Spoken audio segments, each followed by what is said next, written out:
Okay, thanks for hanging on with us with X's and Omar Overtime. This is where we take a lot of your questions. I ran out of water. Okay. All right. Slick, 6971. Slick, what's happening, Slick? Slick, what up? How do you think Jason Jones and Andre Branch looked? I thought Jason Jones played very well, which explains why he's a starter. I think he's very stout against the run.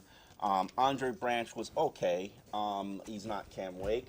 He's athletic. I see him talent as a pass rusher, but you got to give me a little bit more. Okay.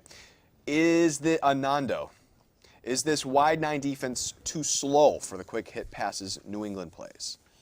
That is a good question. I have not thought about that. I think the wide 9, here's where you're going to run into issues with the wide 9 against the Patriots. All they run is draws. Right. The wide 9 forces you to run draws. I wouldn't play the wide 9.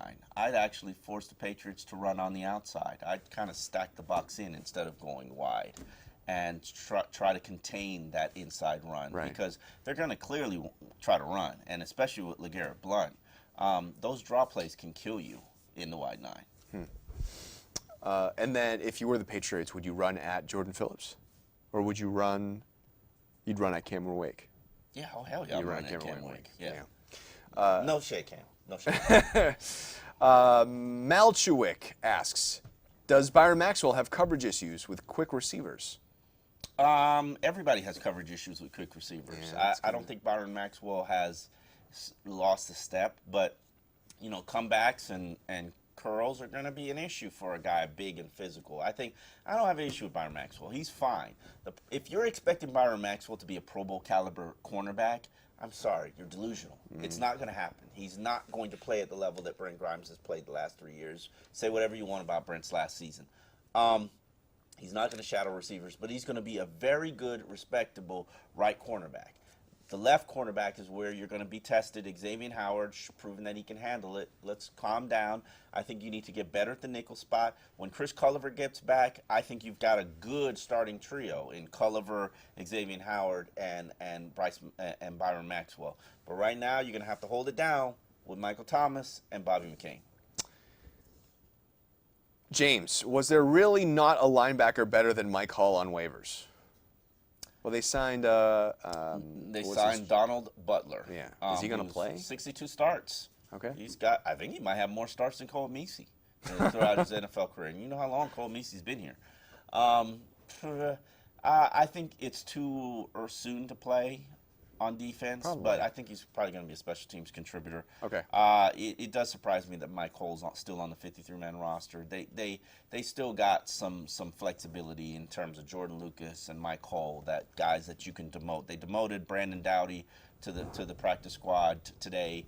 More than likely, Mike Cole and Jordan Lucas, they're still on borrowed time, because when they need an injury, when they need a spot for an injury, that's where they're probably going to go. Jermaine asked a question about Chris Jones coming back. Is this really because Chris Jones is the guy that they need, or is this really because Chris Jones is a former Patriot? No, it's because Chris Jones knows the Dolphins' defense. Okay. And you know, Patriots have probably changed everything that they've done since Chris Jones was a player there. But Chris Jones is familiar. I thought he deserved a spot on the 50-man roster. I can understand why they kept Julius Wormsley over him, but Chris Jones, he looks pretty adequate. Good. I wouldn't even have an issue with him starting, to be honest with you. Brandon Doughty goes. That was sad. What did Brandon Doughty do to deserve? Congratulations, it's a local Brandon kid Doughty. done good. Local kid done good, Omar. He got himself a salary off his 53-man roster. Props to you, Brandon Doughty. If something happens to Matt Moore, you're probably going to get the call up again. But I'm sorry, Dolphins fans, Brandon Doughty's a nice, intriguing prospect, but he doesn't have an NFL arm. You're going to need to draft a quarterback next year. I'm sorry. I hate to break it to you, but you're going to have to draft a quarterback if you want to have somebody upswing that talent level at that position. We've got a couple questions about Kiko. Yeezy 2020 asking, also James asking, did Kiko play well enough in the opener to warrant the trade? Also another question, does he solve the middle linebacker issue that the Dolphins have had since Dansby. I need to see consistency from Kiko Alonso before I can say anything. He tackled well. He was instinctive. He triggered fast.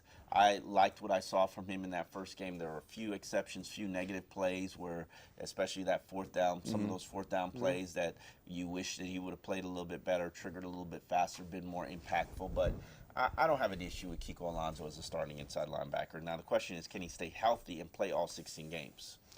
There's a reason that you saw a linebacker get added this week. I don't know what it was yet because I haven't been in the locker room, but there's a reason. All right. Trell, even if Hunter isn't ready, would it not be smart to put him in some red zone packages? It would be smart to put him in some red zone packages if that was his game. He's a speed player. I don't think he's a size, catch radius kind of player. So I don't know. I haven't looked at Justin Hunter's college film, and I haven't really watched his film from Tennessee, so I can't really tell you. But Ryan Tannehill isn't really that quarterback that puts teardrops in the back of the end zone, and that's not the pass that he throws. Right. Jay Rose, do you agree that Abdul Quddus is a good safety? He's proving to me that he is a good safety. He was probably the one pleasant surprise from that season opening rewind. I rewatched the film and the game film. And Quddus, man, he looks like a perfect complement for Rashad because Rashad takes chances, as we've always discussed. And then that other safety has to clean it up for him.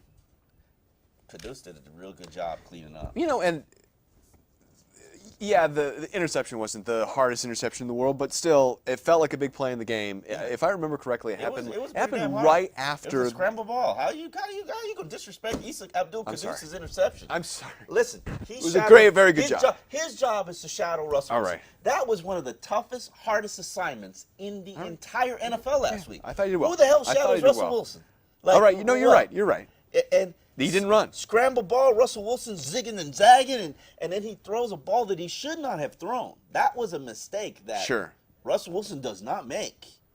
And Issa hawked that ball down. It was good. That was probably one of the best interceptions I've seen in a long time. Don't shade Issa Abdul Quddus. Maybe since the Bryce McCain interception at the opener against the Redskins. That was good, too. That was good, too. Issa Abdul Quddus also had a good third down stop that forced a punt. I remember that. Yep. Impact plays. If you can get 3 impact plays from every player on your defense a game, you got a damn good defense. And Issa Abdul Quddus did his job. We've gone through, we talked a little bit about him, but not in a football sense. We've got a question from Florida Sports 14 about Arian Foster. Do you think Foster holds the ball too low when he runs? Okay. I thought that was a weird question anyway. But it made me. What did you think about the first game for Arian Foster? Mixed reviews for me because I understand that here's what I thought. Here's my true and honest thoughts, and I put them on Instagram. If you want to follow Omar Kelly on Instagram, I gotta let you in. That means you gotta behave. He showed me that he still had speed. Yeah. I had doubts about that going back and reviewing his film in 2015, doubts about that watching him in the exhibition season, doubts about that watching him in practice. I was like, I don't know if he's still got speed. He's got great vision. The question that I had was, is he going to have the speed when he sees the hole to hit that hole? And can his body make what his mind wants to happen? He showed me that he can. And yeah, it was game 1, and yeah, he's not banged up, and durability is always going to be the concern with Arian Foster. But he showed he could get it done. He could beat a one-on-one in space. A one-on-one in space. That 50-yard reception, that you could do that, not 50 yards, but you could do that for first down 4 times a game. Right. That's a layup right there. Good quarterbacks take that all day. Tom Brady lives off that. Right. Now, they have to incorporate that a lot more into their arsenal. Arian Foster gave you 100 yards on a bad game. Think about what he could do on a good game. Against a worse defense. Against a worse defense, yeah. Brandon's thrown a couple questions at us. Let me try to figure out the best one here. Is there anything Vance can do or call with our current personnel to improve our third down defense? I don't think the third down defense was that bad. Now, they hit you in some critical moments, especially late in that game, especially those fourth quarter. But I don't have an issue. I have more of an issue with the third down offense than I have the third down defense. Yeah, I would agree with that.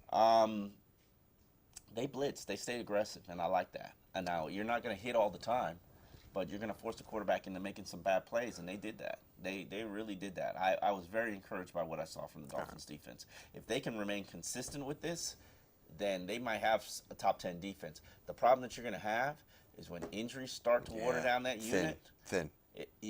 And more Bobby McCains are out there playing, and teams are attacking those players. If you see Tony Lippett out there.